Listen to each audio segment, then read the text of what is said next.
It's Spotlight, our weekly segment on a Friday where our film critics give us their recommendations on what to watch over the weekend among the latest releases here in Korea. And let's bring them in now. Joining us in the studio, we have Jason Bechervaise. Jason, hello. It's good to see you. Hello. Great to see you as always, Jane. And we also have with us Darcy Paquet as well. Darcy, hello. It's good to see you too. Hi, good to be here.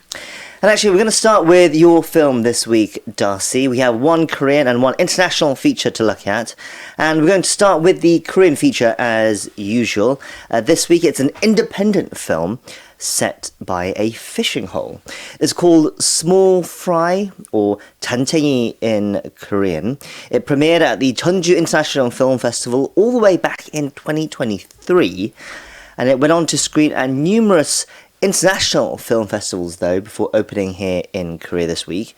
So, Darcy, what more can you tell us about this film?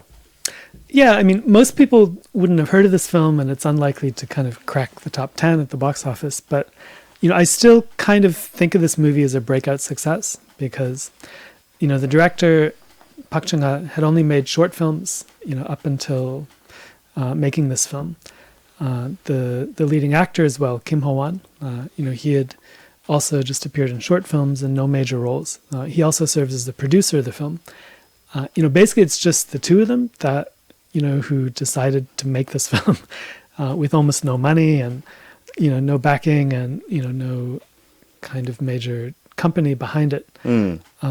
But yeah, I mean, they made this film. They managed to get invited to the Jeonju Film Festival where it won a couple of awards. You know, from there it went on to screen at a number of different film festivals around the world. It won a Best Director or Best New Director award at the Arizona Film Festival and screened at like the Toronto Real Film Festival and San Diego Asian Film Festival and, you know, a whole bunch of different awards, Mexico as well.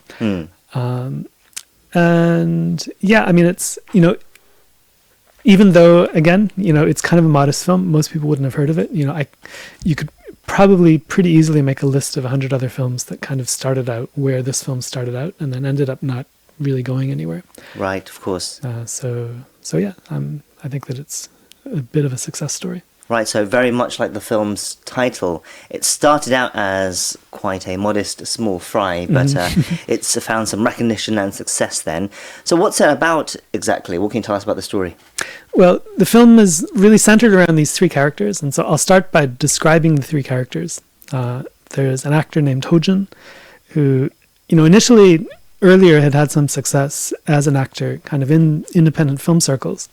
But these days, his career seems to be kind of sliding downward, and he's struggling to get cast in films, and, you know, he's going to auditions, but it's not working out for him.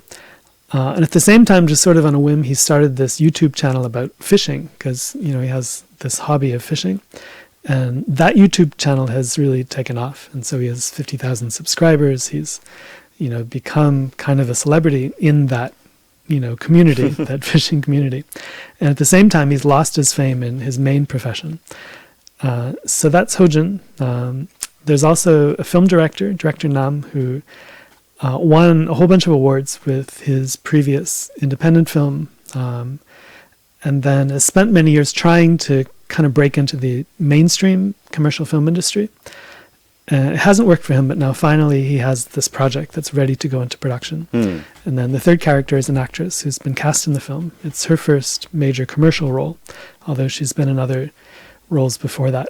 And she's looking forward to it, but like in her eyes, the character she's supposed to play doesn't really make a lot of sense. And so, you know, she's asking the director questions like, why is my character acting this way in this situation? And he's not really giving her good answers. Okay, so then what happens? How do the characters actually get together in the film?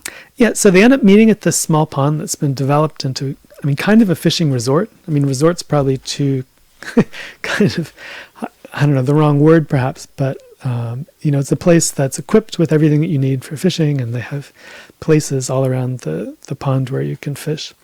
And, you know, initially the two men have a fight over this fishing spot. And then we soon find out that the actor had actually been in auditions for this big breakthrough film by the director and hadn't been cast. And, you know, the actor remembers this well and still is kind of a bit annoyed about this. And the director seems to have forgotten who he is completely. And so then the actress arrives. She's intending to kind of spend the day with the director, trying to get a better sense of her role. And and these tensions between the characters just kind of build. They end up spending the whole day there, spending the night. Okay. And the film lasts until the next morning. So a fairly simple setup, somewhat low key, a little bit meta as well, it sounds like. What did you think? What was your overall impression of it? I liked it. It starts with very basic ingredients, but the way that the characters kind of develop these rivalries, and I also kind of like the fact that they're in this one space, this fishing community, where Ho-jun is kind of a star, and in the rest of his life he's very much kind of small fry. And the way it handles that is interesting. Like, the dialogue's interesting, the characters are interesting. So yeah, I wasn't expecting much going into it, and I think most viewers, when they look at the setup and they hear about the story, it won't sound particularly interesting, but it always keeps your attention, and I was impressed with how it was executed. Right, so a surprising success, we can say. Jason, were you able to catch this film? Did you know about this film? No, I didn't. I'll be completely honest. There's so many movies out there, and I wasn't in Jeonju that year. That was a problem. Okay, fair enough. If I was in Jeonju, I probably would have caught it. But yeah, no, it does sounds intriguing. Unfortunately, I wasn't able to get to see it this week. There's so much to see. I mean, the independent industry in Korea sometimes can be kind of overwhelming. Just the sheer amount of movies out there, and it's like I'm scratching my head. Have I seen this movie before? And then I look on my phone because I write down the films that I've seen, and sure enough, I hadn't seen it. So I will get to it, I'm sure. It might be a small movie, but it definitely seems to have resonated. So, indeed. Yeah, great. Darcy, is it finding much of an audience during its release? I mean, by the standards of independent film, it's not terrible. It's not great, but it seems to have started off okay. I mean, there are a lot of movies that never pass 1,000 admissions, and it's managed to do that. Within a couple of days, and so it has that at least. And then if it can stick around in theaters, then I think slowly it can build up some momentum. And the cast and the director seem to be kind of going around and promoting the film with Q&As after screenings. So yeah, fingers crossed it will kind of break into a somewhat wider audience. Yeah, it's a solid showing, and perhaps more to come from this director as well, Park Joong-ha, going forward. Once again, it's called Small Fry, and it's out now in select Korean cinemas. Let's move on to a bigger international release now, and you're bringing us this one, Jason, I understand. Your pick today is the British zombie movie sequel 28 years later, directed by Danny Boyle, and as the title suggests, it is set 28 years after the first film, 28 days later, right? Yeah, so you got 28 days later, 28 weeks later, and now we got 28 years later. And so this is the third installment. It's directed by Danny Boyle. He directed the first one. The films are written by the English writer and director Alex Garland, and they centre on a zombie outbreak in the UK. 28 years later, especially, is seen as one of the great kind of zombie movies. I think it has. You mean the first one, 28 Days Later? Sorry, 28 Days Later. Yeah, it has quite a following in Korea. When I talk to students and some of the kind of British films they've seen, that's something that they often say they watched and like. So in terms of this film, the UK is pretty much cut off from the world, right? Because there's this outbreak. It's kind of like South Korea actually in the movie Peninsula. It's kind of it's kind of under quarantine. So the British mainland is ravaged by zombies, and there's this kind of community that on this island they've kind of escaped the zombie outbreak. And they're living like they're in the kind of dark ages, right, with bows and arrows. And and then basically the film, I suppose, could be split into kind of two different halves, which I quite liked. I think it's one of its strengths. The first half follows a young boy played by the brilliant Alfie Williams. He's going to go a long way. This is kind of his breakout performance. And his father, played by Aaron Taylor-Johnson. So they make the treacherous trip onto the mainland so the father can kind of teach the son how to kill these zombies. And they come back to the island, and the boy's got questions. His mother's quite sick. We don't really know what's going on there. It appears initially some sort of psychological problem, but we don't know that until later on.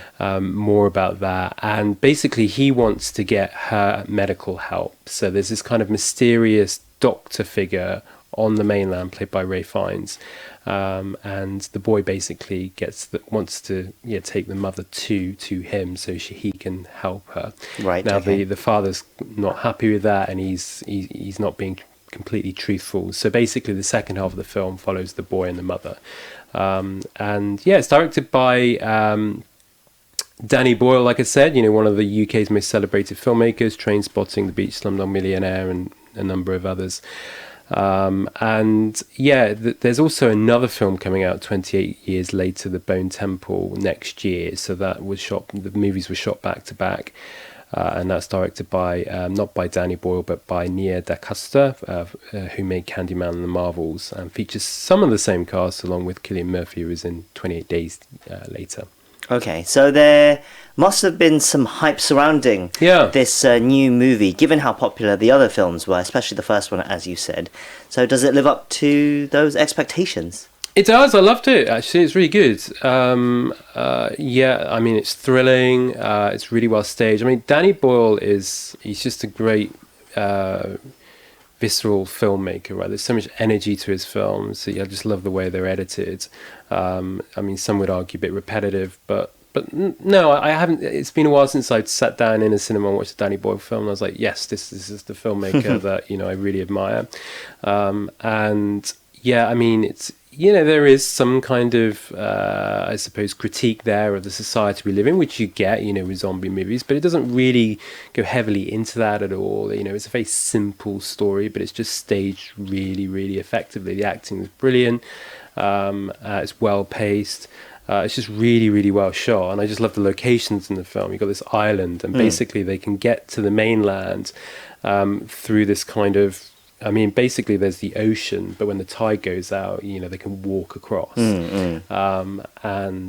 There's only certain times they can come back, and it was quite a novel concept, I thought. And then also the zombies are different as well. So you've got kind of these really slow, big moving zombies. So basically the virus kind of manifests differently in different people, which I thought was interesting. Because in like movies like Train to Busan, which the zombies are really fast, and then you've got movies like Shaun of the Dead, which 28 Days Later was famous for having fast zombies, exactly, right? But then you've got Shaun of the Dead, which where they're really slow, and then in this movie they're kind of a bit of every, they're both fast and slow, and you've got a kind of variety of different zombies, which you don't often see. I thought it was pretty good. I thoroughly enjoyed it. Okay, a big thumbs up then from Jason, it seems. Darcy, were you able to catch this one? No, it opened yesterday. Yesterday I was heading down to Busan for the opening of the Korea International Ocean Film Festival. Okay. Oh, wow. So I ended up watching a documentary about whale sharks instead of this film. But, okay. But yeah, I'll catch it when I can. So quite a different tone. Were you able to see the first two films? Yeah, I remember watching the first one here when it came out in theater. And, I forget exactly kind of why I watched it and how I ended up, but I didn't know anything about it. And, the opening is just so iconic. That London sequence, for sure. So it's stuck in my head all these years. And so, well, they closed off the whole, they shot like 5 o'clock in the morning or something.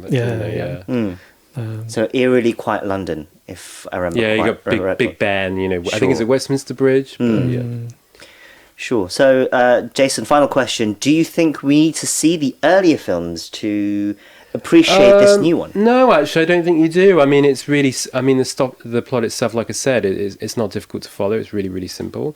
So you don't. And he explains at the beginning of the film, kind of, it doesn't really go into the background, but yeah, you get the idea pretty quickly.